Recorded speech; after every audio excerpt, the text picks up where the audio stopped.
أعوذ بالله من الشيطان الرجيم. بسم الله الرحمن الرحيم.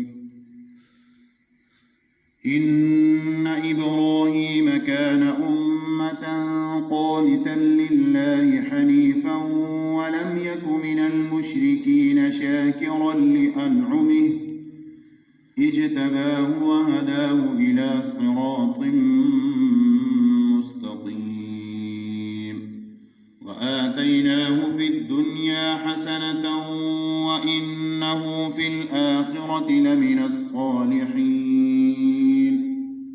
ثم أوحينا إليك أن اتبع ملة إبراهيم حنيفا وما كان من المشركين. إنما جعل السبت على الذين اختلفوا فيه وإن ربك ليحكم بينهم يوم القيامة فيما كانوا فيه يختلفون. ادع إلى سبيل ربك بالحكمة والموعظة الحسنة وجادلهم بالتي هي أحسن إن ربك هو أعلم بمن ضل عن سبيله وهو أعلم بالمهتدين. وإن عاقبتم فعاقبوا بمثل ما عوقبتم به ولئن صبرتم لهو خير للصابرين. واصبر وما صبرك إلا بالله ولا تحزن عليهم ولا تك في ضيق مما يمكرون. إن الله مع الذين اتقوا والذين هم محسنون. سبحان الذي أسرى بعبده ليلا من المسجد الحرام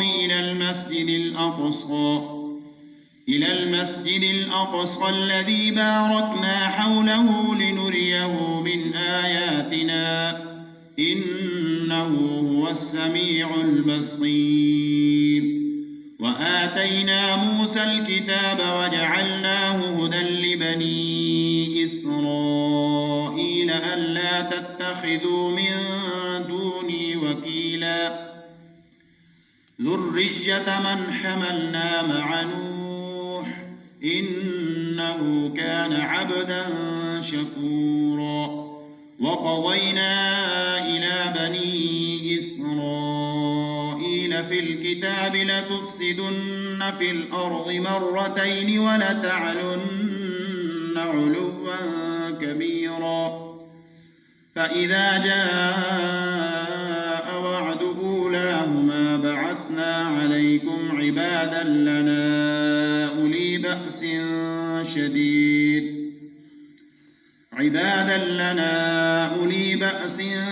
شديد فجاسوا خلال الديار وكان وعدا مفعولا.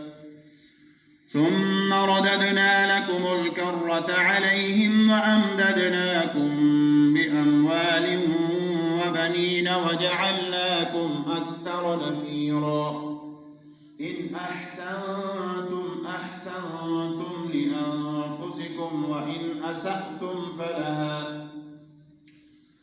فإذا جاء وعد أولاهما بعثنا عليكم عبادا لنا أولي بأس شديد فجاسوا خلال الديار وكان وعدا مفعولا. ثم رددنا لكم الكرة عليهم وأمددناكم بأموال وبنين وجعلناكم أكثر نفيرا.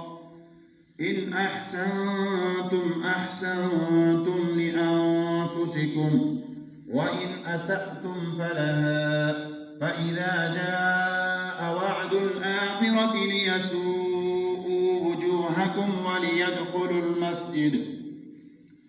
وليدخلوا المسجد كما دخلوه أول مرة وليتبروا ما علوا تتبيرا عسى ربكم أن يرحمكم وإن عدتم عدنا وجعلنا جهنم للكافرين حسيرا إن هذا القرآن يهدي للتي هي أقوم ويبشر المؤمنين الذين يعملون الصالحات أن لهم أجرا كبيرا وأن الذين لا يؤمنون بالآخرة أعتدنا لهم عذابا أليما